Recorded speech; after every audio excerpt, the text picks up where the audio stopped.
Merci de nous accueillir. On est ici donc avec Jean-Baptiste et Baptiste. On vient d'une société qui s'appelle Hydroid.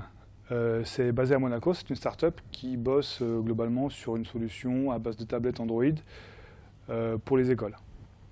Donc moi je suis le lead Android développeur, JB c'est le directeur R&D, lui en fait il est Android, full stack et tout ce qu'il y a dans le back-end. Donc voilà, et moi c'était juste l'intro au final quoi. Tu veux directement passer Attends, Bon, déjà on va commencer. gRPC. Vous avez déjà entendu parler de gRPC.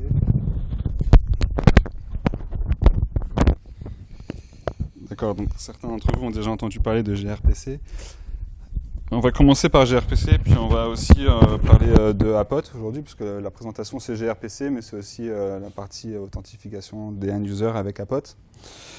Donc bon, on commence par gRPC. gRPC c'est un RPC framework, au même titre que du REST, du GraphQL, du SOAP, comme on connaissait, des choses comme ça. C'est un projet qui à la base a été donc initié par Google. Donc, ils avaient un projet interne et quand ils ont voulu porter ce projet un peu sur les nouvelles technologies, ils ont décidé d'en faire un projet open source. Et ça a donné gRPC. Aujourd'hui, gRPC, c'est incubé au CNCF. Et l'avantage de gRPC, c'est qu'il est disponible dans beaucoup de langages, en tout 10 à peu près, de librairies qui permettent de créer des services ou d'appeler des services en gRPC. Au niveau de ce que nous propose gRPC, par rapport à d'autres RPC, on va dire, déjà, c'est que par défaut, la serialisation, c'est en protocole buffer.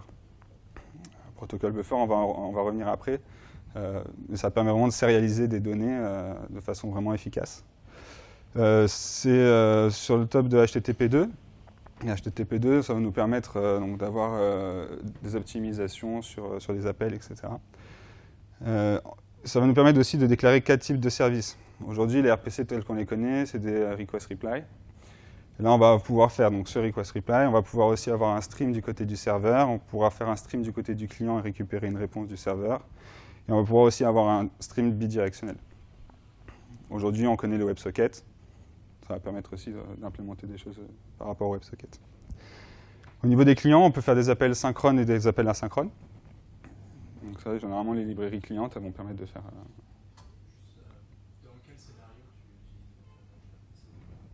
C'est le slide d'après. On va en parler juste après. Aussi, ça va nous permettre de faire de l'introspection et de la réflexion. Donc, grosso modo, j'appelle un service, je ne sais pas qu'est-ce qu'il expose. gRPC va nous proposer de faire de la réflexion sur le serveur et donc récupérer les méthodes, savoir comment on va les appeler, savoir qu'est-ce qu'on va récupérer. Ça, c'est assez pratique. Il y a aussi du load balancing qui est intégré dans le gRPC. Et on va pouvoir faire de la génération de code client à partir des protos. Généralement, on utilise gRPC dans une architecture en microservices. Sur le côté back-end, ça va dialoguer entre eux, mais on s'en sert aussi beaucoup sur la partie client, pour les mobiles, le web ou l'IoT. Au niveau du protocole buffer, donc on l'a dit, c'est un langage de sérialisation vraiment très très efficace. Ça nous permet de sérialiser des structures qui sont typées. En l'occurrence, là, on a un petit message. On voit qu'on va avoir donc, des chaînes de caractères, des hints, qui vont être organisées selon des identifiants. On voit le 1, le 2, le 3. Et en fait, le protocole va faire en sorte qu'il va sérialiser ces données-là, et en connaissant le proto, je vais pouvoir les désérialiser. Et donc ensuite, y accéder de façon structurée. Surtout, donc, ils disent que c'est langage neutral et plateforme neutral, donc on peut le faire sur différentes plateformes et différents langages. Et donc en gRPC, l'avantage, c'est qu'on peut utiliser le protocole buffer pour déclarer nos services. Donc, on s'en rappelle tous du WSDL. J'en vois qui lèvent les sourcils. C'est un peu pareil, on va dire, en gRPC. Donc on va définir nos différents messages, donc les requêtes et les réponses. Et ensuite, on va définir un service. Et dans ce service, on va lui définir des RPC. Donc gRPC, ça va avoir une notion de message, une notion de service et une notion de RPC. Donc en l'occurrence ici, on voit que je vais déclarer un service qui s'appelle Greeter, avec une méthode RPC, donc Remote Procedure Call, je pense, qui s'appelle sayHello, dans laquelle je vais lui donner une requête qui va me retourner une réponse.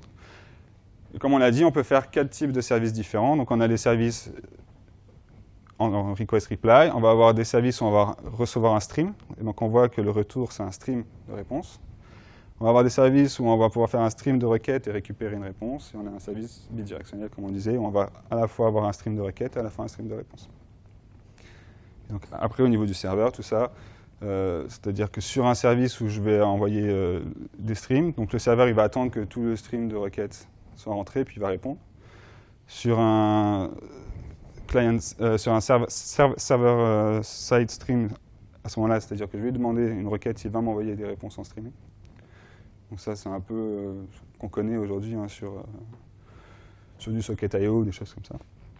Et l'autre, c'est carrément, je vais lui envoyer des requêtes, il va m'envoyer des requêtes, et puis quand il y en a un qui en a marre, il coupe la connexion, il dit c'est fini, et puis ça s'arrête là. Alors gRPC, c'est articulé autour de channels et d'intercepteurs. Alors, on a dit tout à l'heure, c'est sur le top d'HTTP2. Est-ce que vous êtes assez familier avec HTTP2 et la différence entre HTTP1 et HTTP2 ? HTTP2, ça va avoir une notion, c'est-à-dire qu'aujourd'hui en HTTP1, je vais me connecter pour envoyer une requête, donc je me connecte au serveur, j'envoie la requête, et la connexion tombe. HTTP2, c'est je vais me connecter au serveur, ça va me créer un channel. Dans ce channel, je vais pouvoir envoyer sur des frames différentes requêtes et différents messages. Grosso modo, c'est un peu ça. Après, il y a de l'optimisation sur les headers, il y a plein de choses qui sont faites sur HTTP2. Mais ce qu'on retient surtout, c'est qu'une fois que la connexion est établie avec le serveur, je peux créer à l'intérieur de ces connexions des canaux vers différents services et vers différents appels. Ce qui nous permet de faire du channel bidirectionnel et des choses comme ça. Donc, comme on dit, les canaux, donc, ça peut avoir plusieurs appels, donc des streams. Et donc, ces messages ils sont envoyés sur des frames. Ensuite, on va avoir une notion d'intercepteur, c'est-à-dire que gRPC, ça nous permet vraiment de pouvoir plugger, comment on va dire, plugger des choses. On va plugger du logging, de l'authentification, on va plugger des metric collection, on va plugger plein de sortes de choses qui vont être en fait faites sous forme d'intercepteurs. Des intercepteurs, on va en avoir à la fois du côté du serveur ou à la fois du côté du client. Et ceux-là, en fait, ils vont être plugués soit sur des requêtes, soit sur des streams. Un exemple d'intercepteur de requête, on va dire qu'à chaque fois que je fais une requête, je vais injecter un token d'authentification. On va voir ça tout à l'heure. Ça, côté client, ça marche très bien. Côté serveur, on va dire qu'à chaque fois que j'ai des streams qui rentrent, je voudrais loguer peut-être la taille des messages ou certaines informations. Voilà. En fait, sur mon canal, je vais pouvoir mettre un intercepteur. Ça va passer une stack d'intercepteurs, un peu comme des middleware en Node ou des choses comme ça.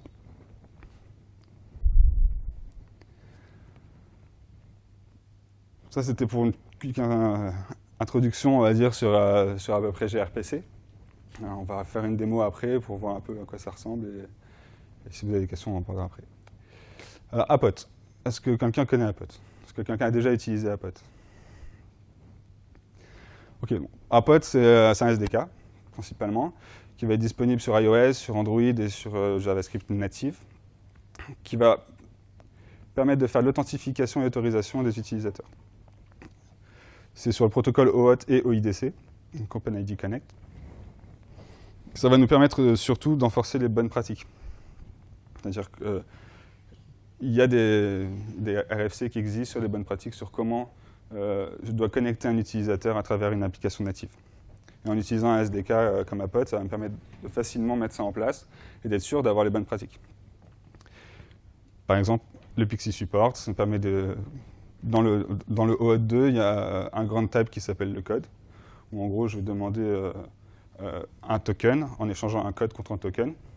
Et ça, le Pixie Support, ça permet de verrouiller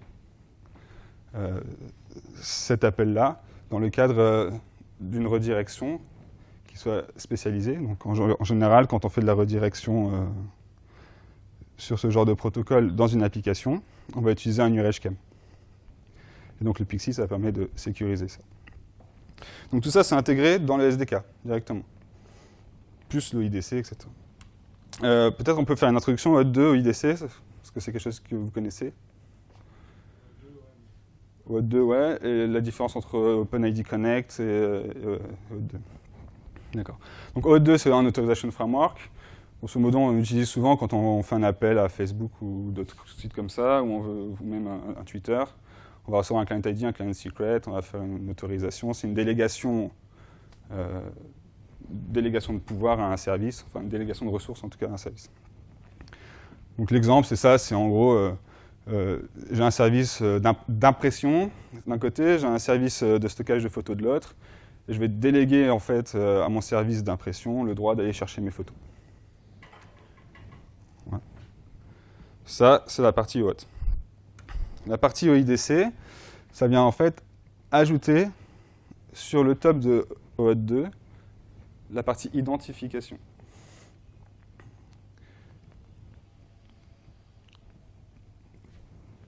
On va expliquer la différence entre autorisation et authentification, juste pour que ce soit assez clair. On va dire qu'un token, en gros, c'est de l'argent. Dans le cadre de l'autorisation, je vais me présenter avec un token et je vais récupérer des ressources. Si on regarde avec l'argent, on va dire que si je vais dans un café pour acheter un café, je vais donner de l'argent. La personne qui va recevoir cet argent, elle s'en fout que je l'ai volé ou quoi que ce soit. À partir du moment où c'est de l'argent, elle va me donner un café. Donc, là, on parle d'autorisation. Si par contre, dans le deuxième cas, je veux faire de l'authentification, je ne peux pas utiliser ce token. L'exemple, c'est de dire que si je donne de l'argent à un policier, il n'acceptera jamais de dire que c'est moi. Sauf s'il est corrompu. C'est ça un peu l'exemple qu'on donne. Donc, d'un côté, on a l'autorisation, de l'autre côté, on a l'identification. Qui tu es, c'est différent de qu'est-ce que tu peux faire. Et donc, une partie, ça va être OAuth 2, et la partie, ça va être OpenID Connect. Ça va nous donner des routes qui vont nous permettre de faire de l'introspection de tokens, qui vont faire de la validation. On va avoir des JSON Web Tokens avec des clés de signature, etc., qui vont être gérées sur un serveur. Et donc, AppOt, ça va nous permettre simplement de dialoguer avec un serveur IDC et d'avoir donc toutes ces stacks disponibles gratuitement, entre guillemets, et très rapidement, en suivant les bonnes pratiques. Et donc, OAuth IDC, gRPC, ça fonctionne très bien. Comme on a vu, on va faire un intercepteur. Dans cet intercepteur, on va mettre le token à chaque appel. Ça va envoyer ça sur notre serveur. Notre serveur va pouvoir faire de l'introspection et de la validation. On rappelle, c'est du JSON Web Token, donc on est capable de valider JSON Web Token par rapport à des certificats ou des clés. Et ça va nous permettre ensuite, donc, dans notre service, de vérifier l'identité et d'autoriser les requêtes. Ouais.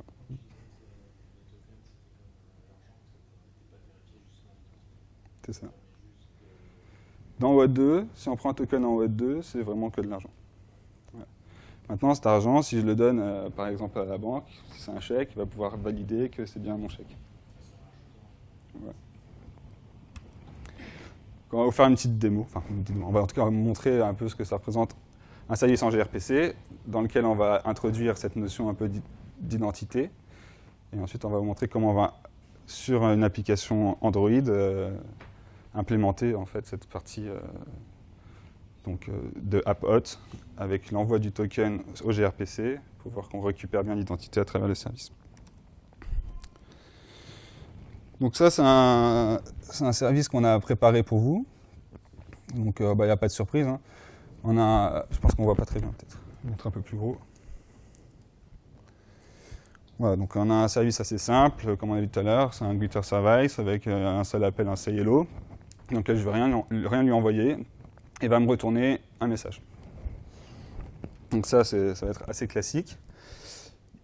Derrière, je vais faire mon implémentation du service. Donc, ce qu'il y a, c'est que de ce proto-là, je vais pouvoir générer automatiquement le code qui va bien. Donc, on peut générer du code dans 10 langages différents.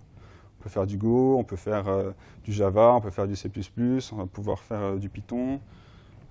Voilà, de l'Objective-C aussi, du coup, parce que c'est vraiment du framework mobile. Donc lui, il va me générer du code. On se rappelle, avant, on prenait un WSDL, pareil en Java, on arrive à générer du code et puis à faire un client assez facilement. Ça marche de la même façon.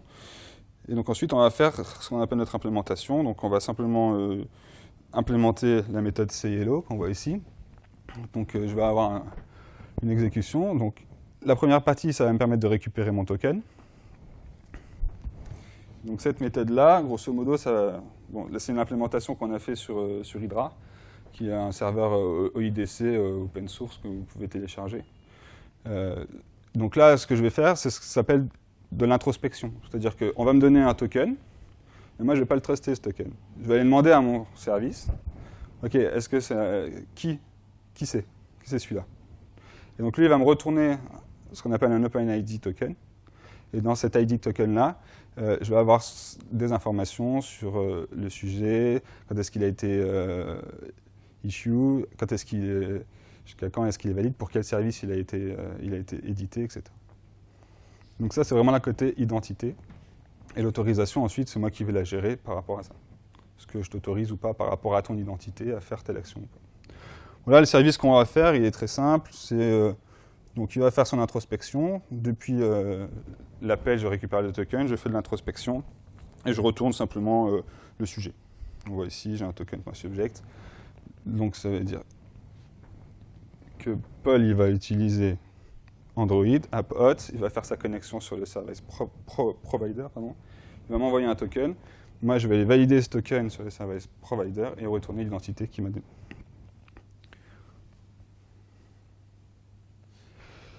Juste pour info, je vais juste vous montrer ça vite fait. On est partout. Ça, c'est la mascotte de gRPC. Vous avez vu. Il s'appelle Pancake.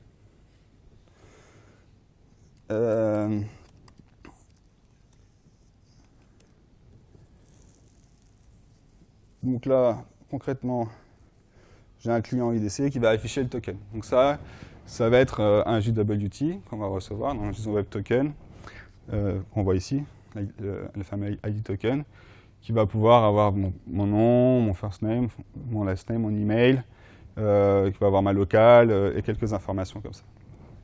D'accord. Et donc l'access token que je vous disais, c'est celui-là. Donc en passant cet access token-là dans une requête, je vais pouvoir faire de l'introspection sur le service et récupérer ces informations au niveau de mon service. Je vais vous laisser avec Paul qui va vous présenter un peu la partie AppHot, vraiment l'intégration d'AppHot, et comment on intègre aussi un client gRPC dans une application Android.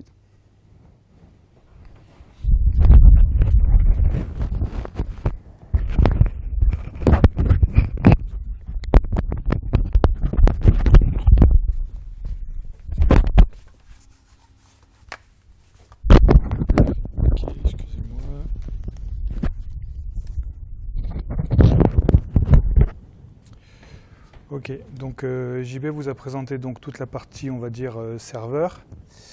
Là, j'ai implémenté une application vraiment très très basique en fait qui fait exactement les deux étapes qu'il a décrites, c'est-à-dire on s'authentifie d'abord, on récupère l'access token, et avec cet access token, ce qu'on va faire, c'est qu'on va appeler le fameux say hello, donc le fameux service gRPC. Donc ton émulateur, il est démarré, JB? Ah, il est là. Donc voilà, ça se présente comme ça. Bon, on a fait ça hier après-midi, donc désolé pour le côté vraiment simpliste. Donc là, je vais appuyer sur le bouton. J'espère qu'il est connecté. Et là, il va donc... Ok, en fait, je pense qu'il a retenu l'état. Ouais. Donc voilà, il s'est passé plein de trucs, mais globalement, ce qui s'est passé, c'est que dès que j'ai appuyé sur le bouton push, parce que le navigateur a gardé les credentials en fait, donc en fait il s'est automatiquement logué. Ce qui se passe, c'est que donc normalement quand j'appuie sur le bouton, j'initie une session d'authentification avec AppHot, et donc ça va passer par ce qu'ils appellent des custom tabs. Donc les custom tabs, c'est un navigateur tout simplement. Donc en gros, ça c'est une des recommandations de la part de Google de passer par les custom tabs, parce qu'il y a plein de failles en fait dans les web views. En fait, il vaut mieux passer par un navigateur pour faire cette authentification. Sauf que donc le framework AppHot, il va gérer donc il va spawner un navigateur et faire en sorte de récupérer tout ce qui se passe en fait dans le navigateur. Donc dans le navigateur, il y a plein de choses qui se passent. Il y a une interface, une URL qui est exposée, qui décrit en fait tous les endpoints que on peut taper en fait lors de l'authentification. Ça, je vais vous le montrer directement dans la main activity. Ok, alors, je vais juste, voilà. Là, c'est ce qui se passe là quand je... Est-ce que vous voyez bien? Ça va? Désolé. Alors, ça, c'est ce qui se passe quand on appuie sur le bouton. Donc, en gros, au tout début, on commence par récupérer une configuration.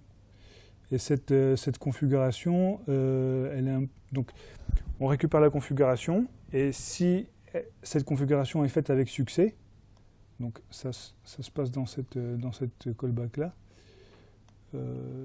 qui se trouve... Ce qui est intéressant, Ouais. c'est la s'auto-configurer. En fait, on lui donne juste une URL. De cette URL-là, Voilà. l'IDC a déjà formalisé la route qu'il doit aller taper pour récupérer l'information. Qui va récupérer Voilà. à la fois le endpoint pour le certificat et tous les endpoints qu'il va utiliser pour le token, introspection, etc. Apple lui donne une URL, il se configure automatiquement. Apple, du coup, il va générer. Est-ce que l'user aura besoin de credential pour se loguer avec un username et password, par exemple? Ou ça, tout Apple va générer. Malheureusement, on l'a pas vu, mais normalement, il va C'est la suite. sur le serveur, Donc, demander ton login, ton mot de passe, ouais. parce que c'est ton serveur qui va gérer ton identité, c'est pas ton application. Là, Tu vas dialoguer avec ton application, à la fin, elle récupère un access token. au niveau de cette callback, là, en fait, on a récupéré avec succès la configuration et on est en train d'initier l'authentification. Donc là, en fait, tout ça, c'est géré par Apot et globalement, quand on balance la set intent, start activity for result, on lance un navigateur à ce moment-là. Et en fait, on attend le résultat d'une activité. Donc, l'utilisateur fait son authentification. Il y a des redirections qui se passent. Il y a plein de choses qui se passent. Bon, ça, c'est peut-être toi, JB, qui en saura plus. Et l'activité retourne avec un code. Et donc, une fois que l'authentification s'est faite avec succès, on revient dans cette callback-là, on activity result, et on continue dans notre récupération des credentials. On demande l'access token. Donc là, ce qui s'est passé, c'est que donc, le navigateur a fini son activité. Nous avons une authorization response qui a été fait avec succès.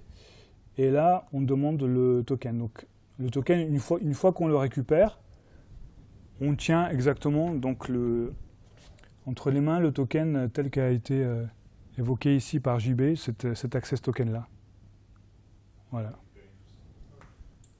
OK. À la fois, l'utilisabilité décompilée, donc avec toutes les informations propres à l'utilisateur, l'access token, Voilà. qui nous permet ensuite d'avoir ce qu'on appelle un hot state. Et ce hot state-là nous permet ensuite, on pourrait le sauvegarder, de réutiliser quand on a besoin.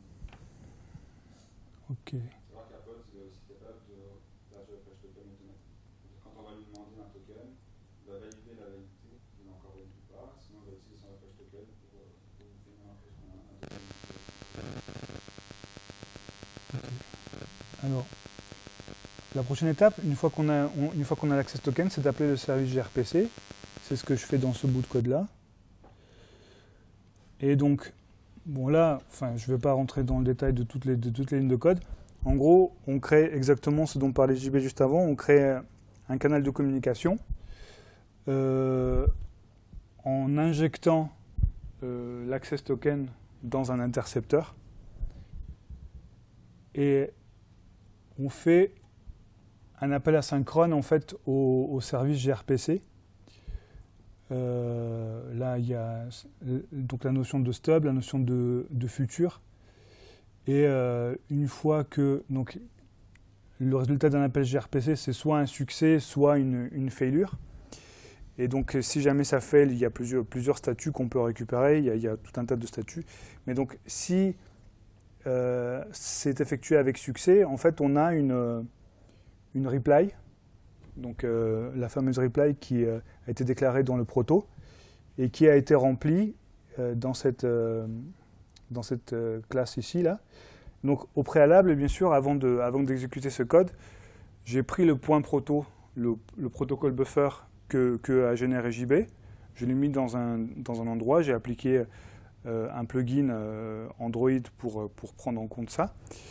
Et en gros, il m'a généré en fait toutes les classes qui correspondent au response, en fait, au request et au response. Alors attends, je sais plus où je l'ai mis le proto.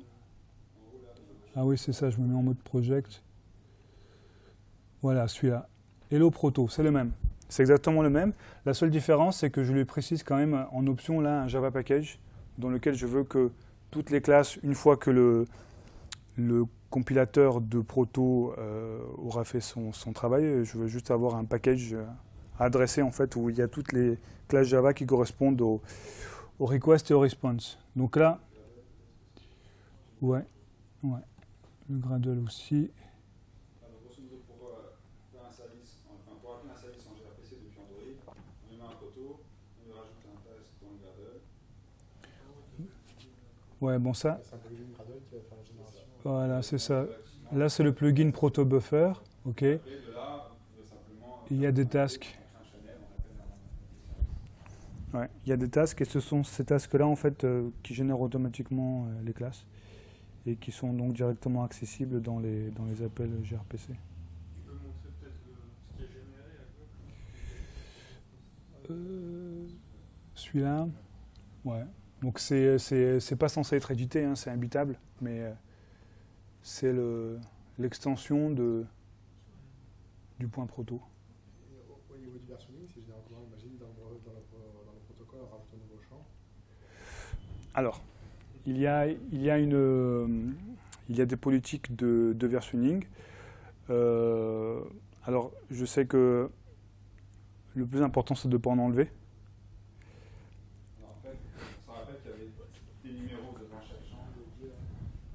C'est ça. Généralement, quand on fait une nouvelle version, si on doit effacer un champ ou quoi que ce soit, c'est-à-dire qu'on va enlever la ligne, on ne va pas pouvoir réutiliser les mêmes ID. Et on a un mot-clé qui s'appelle réservé. On peut mettre en haut pour dire que cet ID-là, il ne faut pas l'utiliser.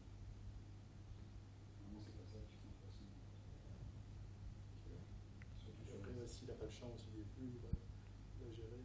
Oui, voilà, lui après, il connaît l'index du champ qu'il reçoit, donc il va le mettre par rapport à la définition du message dans le champ. Et du coup, si le client mobile discute avec le serveur et il a une version de Bah, lui, en fait, il va lui renvoyer quelque chose qu'il ne pourra pas désérialiser. Si, exemple, si par exemple on a le string de message ID1 ici, et côté serveur on a le message ID1 et texte ID2 par exemple, il va être capable de dire que il va être capable de désérialiser, mais toi, tu n'auras pas de en fait, texte. Lui, il va recevoir, il va désérialiser ce qu'il connaît. Donc c'est pour ça qu'en ajouter, ça va au final. Puis il y a toute une politique quand même un peu plus fine. Je pense qu'il faut regarder un peu plus en détail, mais il y a des champs obligatoires jusqu'à un certain identifiant. Après viennent des champs optionnels. Le protocole, quand il va encoder les types, en fait, les champs de 1 à 15, ils vont être encodés sur un bit. Et les champs au-dessus, ils vont être encodés sur un bit. Donc ils disent que les champs qui viennent le plus souvent, on va les mettre dans les 1 à 15. Et ceux qui sont le moins souvent, on va les commencer à partir de 16. Là, je pourrais très bien mettre un string message 1, et mettre une date peut-être qui ne sera pas tout le temps là, et je la mettrai à ce moment-là en 16.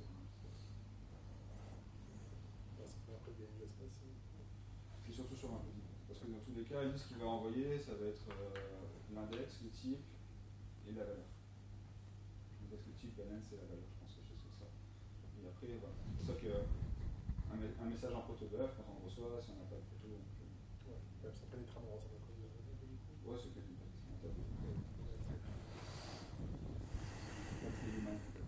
table. Bon, disons que oui, c'est une serialisation optimisée sous forme de bystream. Ouais. Mais ça peut être très similaire à code, length, payload, quoi, mais plus élaboré que ça. Quoi. Ouais, peut-être. Ouais. Donc voilà, donc dans cette. Ouais.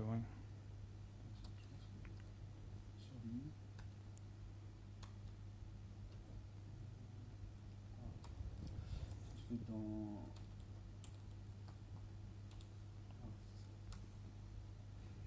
logout. Ouais. Donc là, il y a ma logout. Je ne sais pas si ça va logout là-dedans, mais on va copier la même string.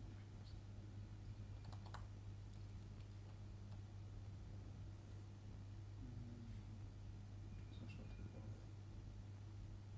là, tu peux marquer ça.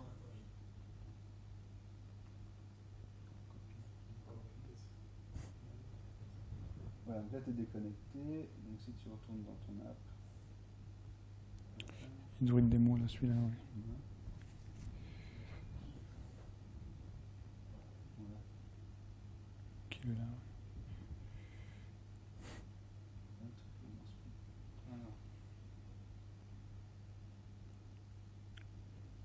oui. Donc vas-y, le login, c'est Toto et test, c'est ça. Voilà, ce qu'on disait, c'est que là, il nous amène ici pour qu'on se connecte. Bon, allez, Toto et test. Quand j'y vais, t'es dessus. Bien.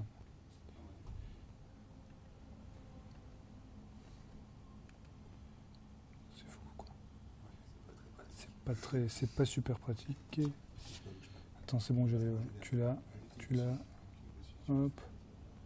Et password. Ça, c'est un prof qui va générer le. Alors, Apple, lui, on lui a donné hot.jb.io. Grosso modo, c'est le serveur OIDC. Et là, il va mettre derrière .well-known/configuration, un truc comme ça, qui va lui en fait lui donner un JSON de sa configuration. Et de là, lui, il sait que si je lui demande un token, il va taper /hot/token. S'il doit faire l'introspection, ça va être /hot/introspection, des choses comme ça. On va le montrer tout à l'heure. Et cette page de login, en fait, il faut quand même l'implémenter et ce sera un des champs de la configuration parce que ce sera redirigé vers la page de login. Non, toi, tu ça ne fais pas. Ça, c'est le serveur qui le gère. Toi, tu lui dis, ça, c'est mon serveur OIDC, connecte-toi dessus. Le layer de cette page-là, et ensuite, Ça, c'est le serveur. Oui, Ça, c'est le serveur. Ouais. Ça peut s'intégrer avec d'autres identity providers ou c'est juste Oui, là, en fait, on utilise Hydra, et Hydra, c'est un peu... En fait, eux, ils proposent juste le serveur OIDC, et après, c'est à vous d'écrire la partie Identity Provider, et après, on dialogue avec l'identity provider, c'est du super. ça marche directement avec le bot. On met Apple, comme on l'a vu, on lui met l'adresse du serveur, il se configure automatiquement, on lui dit fais une authentification, et lui, après, il sait rediriger, faire tous ces trucs-là, etc. Et du coup, je vois qu'il gère Ouais, aussi c'est ça. la création de compte, là, c'est ça? Oui, bah ça, c'est nous qui l'avons créé, ça. D'accord. Ouais, ça, c'est une application qu'on a créée. Tu dois l'implémenter quand même, forcément. Donc là, il est revenu. Comment tu fais à gérer? Parce que tout est côté serveur, là, si je comprends bien. La création de compte. Oui, bah ça, c'est l'identity provider qui va le gérer. Et si par exemple, tu as besoin dans l'application, dans le flow d'onboarding, de transmettre des infos à l'app.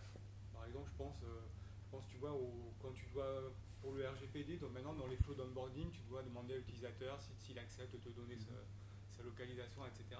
Comment tu fais communiquer? Ça, c'est les scopes, ce qu'on appelle les scopes. D'accord. En fait, quand on fait un appel au hot, on va lui dire voici mon client ID, mon client secret, voici les scopes que j'ai besoin. Donc ton mail, ton profil, ta location, etc. Et après, on a un écran qui suit qui s'appelle l'écran de consentement. Là, comme on l'a déjà accepté, il s'est souvenu qu'on avait déjà accepté. Mais normalement, il te dit telle application va accéder à tel truc, etc. Après, quand on fait sur GitHub, etc. Ben, ça, il faut l'implémenter avec Hydra, mais je pense qu'il y a d'autres Keycloak ou j'en sais pas, il y en a plein d'autres encore qui vont vraiment être un full package sur tout ça. Là, pour la démo, on a fait assez simple. Donc là, il récupère, il envoie, et dans le service, il répond bien, et lui, il dit. Donc là, il a envoyé le token. Du token, on a fait de l'introspection, on a validé l'identité, on est revenu, et puis il nous a dit voici l'identité que j'ai reçue à travers le token.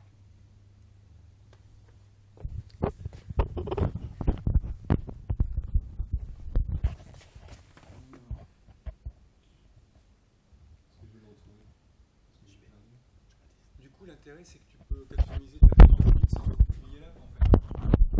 Tout à fait, oui. Surtout, l'intérêt, ça va être déjà avec OAuth et OIDC, on délègue tout ce qui est gestion de l'identité. Donc c'est plus géré au sein de l'application. On ne va pas mettre des logins mots de passe. Donc on va juste lui demander qu'il s'authentifie. Le service, il sait quel identity provider il doit demander, etc. Dans notre exemple, par exemple, on est capable de se connecter avec un compte Google, par exemple. D'accord ? Donc ça, voilà, je passe dans mon serveur OIDC, lui il dit ok, pour te connecter tu vas avoir tel identity provider, et ils dialoguent ensemble. Et lui, maintenant je lui dis ce que je veux. Là je peux faire l'authentification directement sur une base de données, l'authentification avec un compte Google. Ça, c'est toi qui le gères.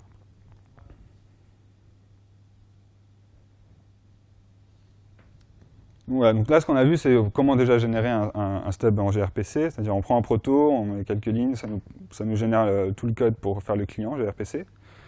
Après, on a vu comment en intégrer web, grosso modo, c'est je mets Apote, je lui mets une URL, il s'auto-configure, je lui demande de faire une authentification, et lui, il va me gérer toute la bonne pratique, le custom tab, les retours, etc. C'est-à-dire que, grosso modo, là, nous, on a défini dans Apote ce qu'on appelle un URL scheme de retour.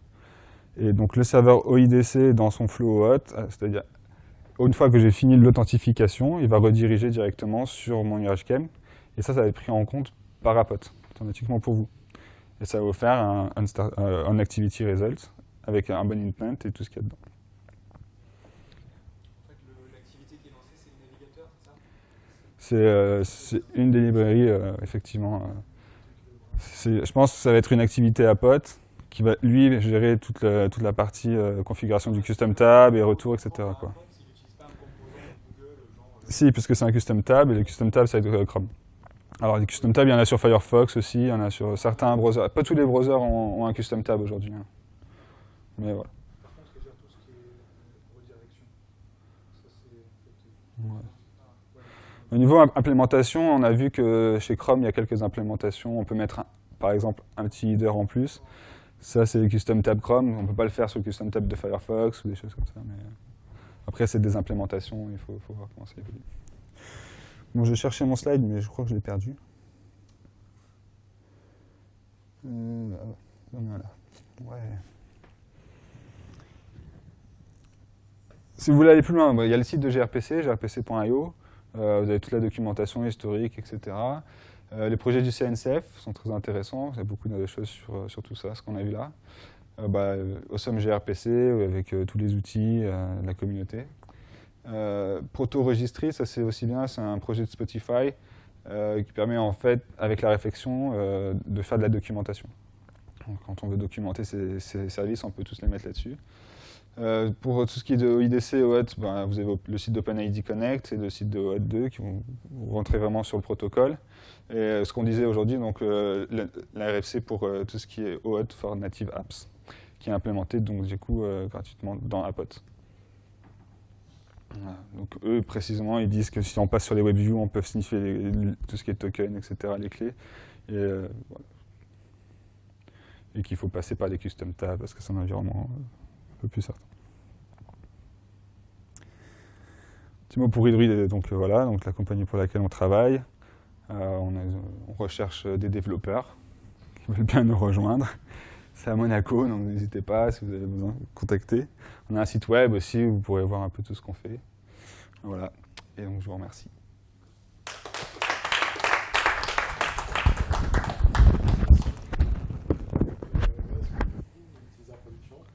Oui, alors nous, tous nos services qu'on expose pour les devices sont faits en gRPC. Ouais. On a aussi certains services en web qui vont taper là-dessus. En web, ce qui est intéressant, c'est les serveurs sent event. C'est les SSE, c'est-à-dire quand on veut faire du bidirectionnel, on va taper directement à SSE et tout ce qu'on reçoit à travers gRPC, on va pouvoir l'envoyer directement à notre vue en SSE. Voilà, ouais, des paginations, des choses comme ça, en streaming, c'est sympa, c'est plus rapide. Quoi. Autre question aussi au niveau du client HTTP, sur quel client HTTP ça se base en fait? L'implémentation? Ouais. Je pense que la librairie, il faudrait regarder dans la librairie Google gRPC. Côté Android, c'est OK HTTP? La réponse.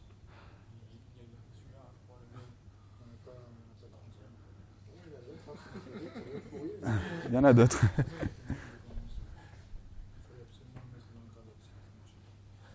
Qu'est-ce qui a fait que tu t'es dirigé vers ce framework-là plutôt qu'un autre, une solution sur étagère à la AWS Pour l'authentification? Pour l'authentification, nous on gère vraiment les identités des élèves et des professeurs, etc. On a besoin d'avoir déjà un identity provider qui soit géré en interne.